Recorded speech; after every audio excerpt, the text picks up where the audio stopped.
Jenderal TNI Purnawirawan Profesor Dr. Haji Susilo Bambang Yudhoyono yang melekat padanya inisial sapaan SBY merupakan Presiden Republik Indonesia ke-6 dengan masa kepresidenan mulai tahun 2004 hingga tahun 2014.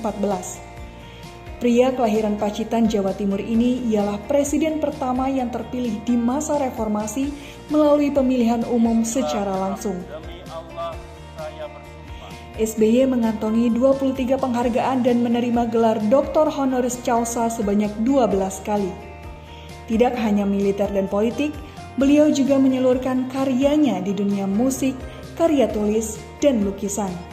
Terlebih sejak kekasih hatinya, Ibu almarhumah Ani Yudhoyono lebih dulu kembali ke Yang Maha Kuasa tahun 2019 lalu.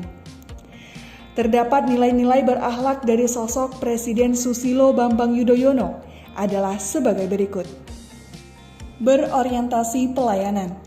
Sosok SBY yang tegas, ramah, solutif, dan dapat diandalkan juga tercermin di eranya, yaitu pertama kali dalam sejarah harga bahan bakar minyak atau BBM diturunkan hingga 3 kali di tahun 2008 hingga 2009. Pengadaan program-program yang pro rakyat seperti bantuan langsung tunai BLT, bantuan operasional sekolah BOS, beasiswa, Jamkesmas, pelayanan kesehatan gratis bagi rakyat miskin, dan pemberlakuan BPJS di tahun 2014.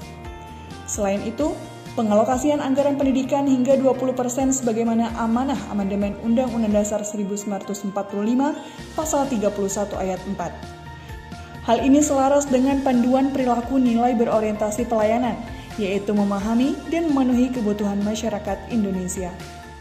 Akuntabel. SBY merupakan sosok yang bertanggung jawab, disiplin, dan berintegritas tinggi dalam menjalankan kepercayaan yang diberikan kepadanya.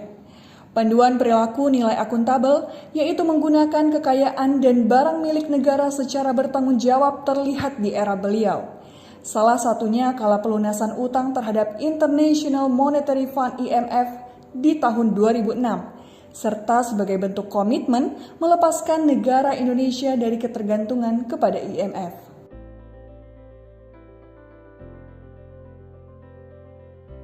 Nilai selanjutnya adalah adaptif. Warisan penting SBY adalah memperkenalkan sebuah gaya baru dalam kepemimpinan politik, yaitu kepemimpinan adaptif.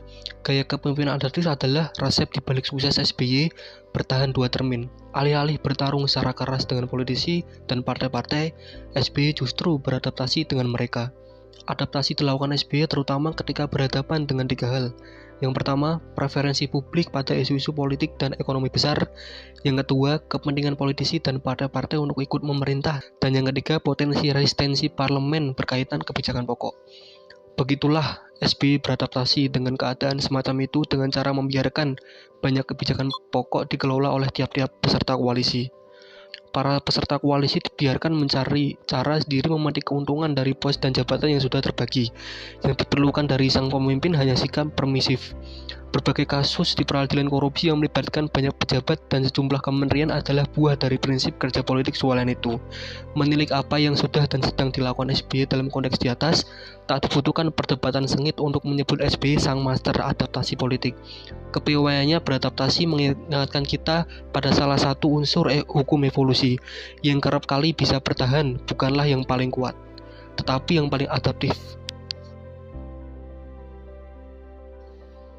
Nilai selanjutnya yaitu kolaboratif. Pada Singapura Forum 2015, SBY menekankan perlunya kerjasama dan kolaborasi antar negara agar kawasan Asia Pasifik tetap damai dan stabil, sekaligus menjadi kawasan dengan ekonomi yang tetap tumbuh agar kesejahteraan rakyat dapat terus ditingkatkan. Selain itu, di hadapan dubes asing di Kementerian Luar Negeri RI pada 12 Februari 2012, SBY mengingatkan bahwa Indonesia pada abad 21 ini mengusung All Direction Foreign Policy, di mana salah satu kebijakan yang diusung adalah Million Friends, Zero Enemy.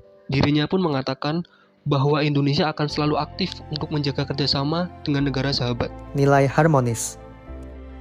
Presiden SBY berhasil menyelesaikan konflik yang selama puluhan tahun terjadi di Aceh.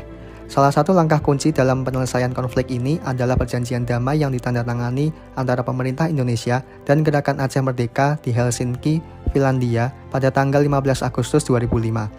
SBY secara aktif terlibat dalam proses perundingan tersebut yang diprakarsai oleh pemerintah Indonesia untuk mencapai kesepakatan damai dan mengakhiri konflik di Aceh.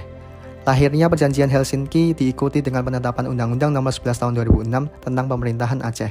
Pada tahun 2006, SBY menandatangani Undang-Undang Otonomi Khusus Aceh yang memberikan Aceh hak-hak khusus dalam mengelola pemerintah daerah. Otonomi ini memberikan fondasi bagi perdamaian dan pembangunan yang berkelanjutan di Aceh. Dengan demikian, SBY berhasil mewujudkan masyarakat yang harmonis dengan menghargai perbedaan yang ada.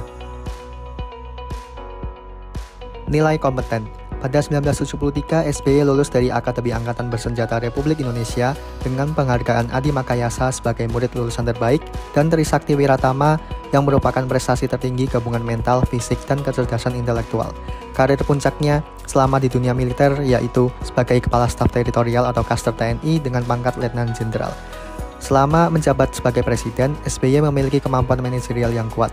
Beliau mampu mengelola pemerintahan dengan efisien dan efektif, mengkoordinasikan berbagai sektor, serta membuat keputusan strategis yang tepat dalam menghadapi tantangan dan peluang. Salah satu prestasinya yaitu Indonesia berhasil menjadi anggota G20 dunia pada tahun 2008.